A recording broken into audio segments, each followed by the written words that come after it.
भगवान नारद जी विष्णु लोक को गए। वहाँ श्वेत वर्ण वो चार भुजा वाले देवों के नारायण जिनके हाथ में शंख चक्र गदा पद्म तथा वर्णमाला पहने हुए देखकर स्तुति करने लगे और कहने लगे, हे भगवान, आप अत्यंत शक्ति संपन्न है, मन तथा वाणी भी आपको नहीं पा सकती है।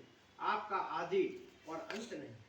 आप निर्गुण सर्व सृष्टि के कारण भक्तों के दुखों को नष्ट करने वाले हो। आपको हे प्रभु मेरा फिर से नमस्कार। नारद जी इस प्रकार की स्तुति सुनकर विष्णु भगवान बोले, हे मनुष्यश्रेष्ठ, आपके मन में क्या है? आप किस काम के लिए यहाँ आए हुए हैं? कृपा मुझे निसंकोच कहो। तब नारद मुनि बोले, हे भगवान, मृत्यु लोक में सब मनुष्य जो अनेक प्रकार की योनियों में पैदा हुए अपने अपने पाप कर्मों के कारण दुखी हो रहे हैं। हे नाथ, मुझ पर दया रखते हो तो कृपा कर इन सब मनुष्य के थोड़े से ही प्रयत्न करने से सब दुखों का नाश हो सके। तब सत्यनारायण भगवान बोले कि हे नारद, मनुष्य की भलाई के लिए आपने बहुत अच्छा प्रश्न किया है। जिस काम के करने से मनुष्य मोह से छूट जाता है, अब मैं वह आपको कहता सुनो। बहुत पुण्य देने वाला स्वर्ग तथा मृत्यु लोक दोनों में दुर्लभ है। यह उत्तम व्रत आज आपके प्रेम के कारण मैं बतलाता हूँ। ये श्री सत्यनारायण भगवान का उत्तम व्रत है। इसे अच्छी तरह विधान पूर्वक संपन्न करके मनुष्य तुरंत ही यहाँ सुख भोग कर मरने पर मोक्ष को प्राप्त होता है। श्री भगवान के वचन सुनकर नारद मुनि बोले कि हे श्रेष्ठ मुनि, इस व्रत का क्या फल है, क्या विधान है और किस दिन इस व्रत को करना चाहिए?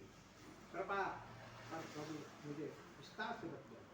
तब भगवान बोले, दुख सुख को मिटाने वाला, धन दान को बढ़ाने वाला, सब जगह विजय कराने वाला, श्रद्धा के साथ किसी भी मनुष्य सत्यनारायण भगवान की शाम के समय ब्राह्मण और बंधु बांधवों के साथ धर्म परायण होकर पूजा करे और भक्ति भाव से नैवेद्य केले का फल, घी, दूध और गेहूं का चूर्ण सवाया लेवे, गेहूं के अभाव में साटी का चूर्ण, शक्कर अथवा गुड़ लेवे तथा भक्ति भाव से भगवान को अर्पण करे और बंधु बांधव से ब्राह्मण को भोजन करावे, तत्पश्चात स्वयं भोजन करे। रात्रि में गीत आदि का आयोजन कर श्री सत्यनारायण भगवान का स्मरण करता हुआ समय व्यतीत करे।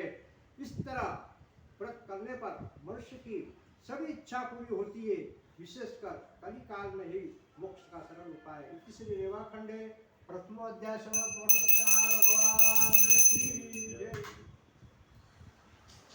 गोविंद जय जय गोपाल जय जय गोविंद जय जय गोपाल जय जय राधा रमण हरि गोविंद जय जय राधा रमण हरि गोविंद जय जय। इस प्रकार की स्तुति करते हुए और सुत्ती जी ने आगे का वृत्तांत कहा और कहने लगे, हे ऋषियों, जिसने पहले समय में इस व्रत को किया है उसके आगे का इतिहास कहता। ध्यान से सुनो। सुंदर काशीपुरी नगरी में एक अत्यंत निर्धन ब्राह्मण रहता था। वो भूख और प्यास से बेचैन नित्य ही पृथ्वी पर घुमा करता था। ब्राह्मण से प्रेम करने वाले श्री सत्यनारायण भगवान एक बूढ़े ब्राह्मण का रूप धारण करके और उस ब्राह्मण के पास आए और पूछने लगे, हे ब्राह्मण, तुम नित्य पृथ्वी पर क्यों घूमते हो? हे श्रेष्ठ ब्राह्मण, मुझे कहो। तब वह निर्धन ब्राह्मण बोला, हे प्रभु, मैं भिक्षा के लिए पृथ्वी पर घूमता हूँ। हे भगवान, यदि आप इससे छुटकारे को उपाय जानते हो तो कृपा कर मुझसे कहो।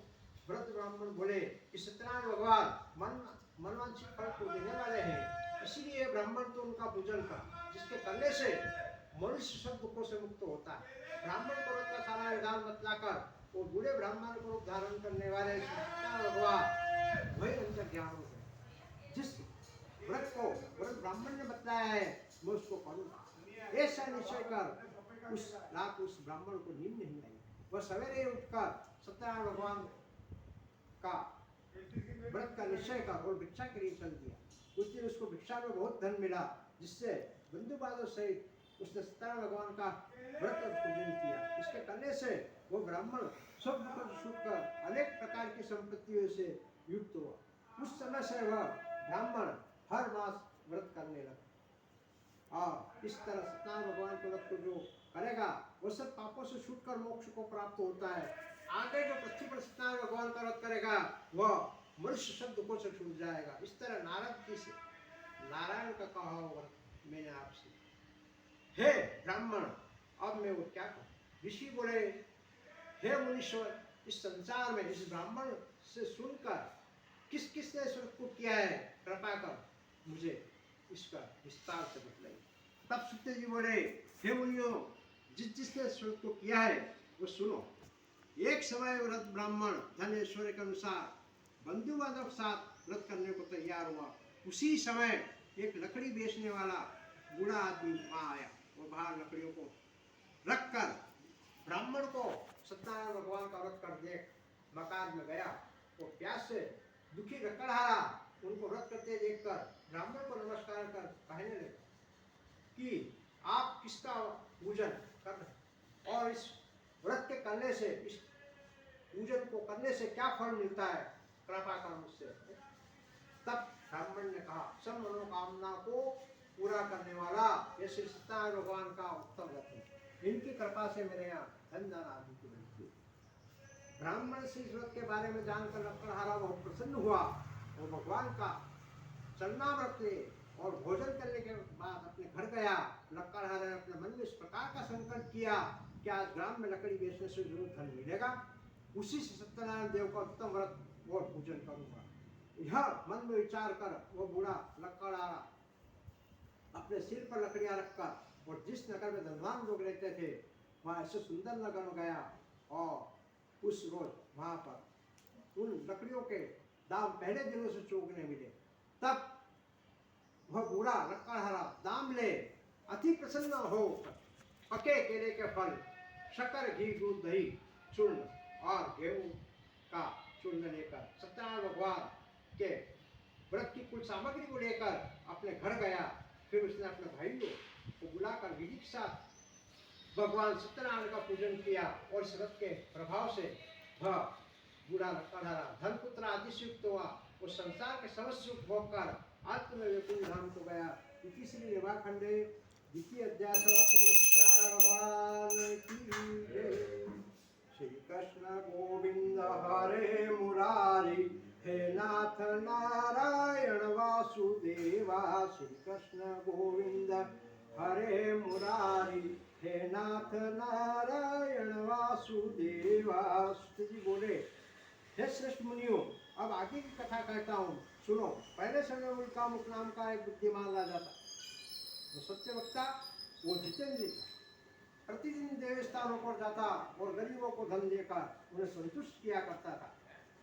उनकी पत्नी कमल के समान मुखवाली सती साध्वी थी।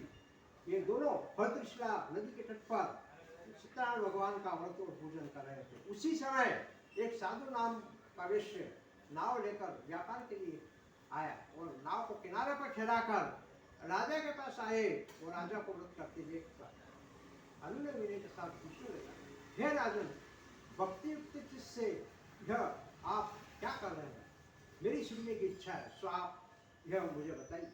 राजा बोला, हे साधु, अपने बंधु बांधव के साथ पुत्र आदि की प्राप्ति के लिए ये श्री सत्यनारायण भगवान का व्रत और पूजन किया जा रहा है।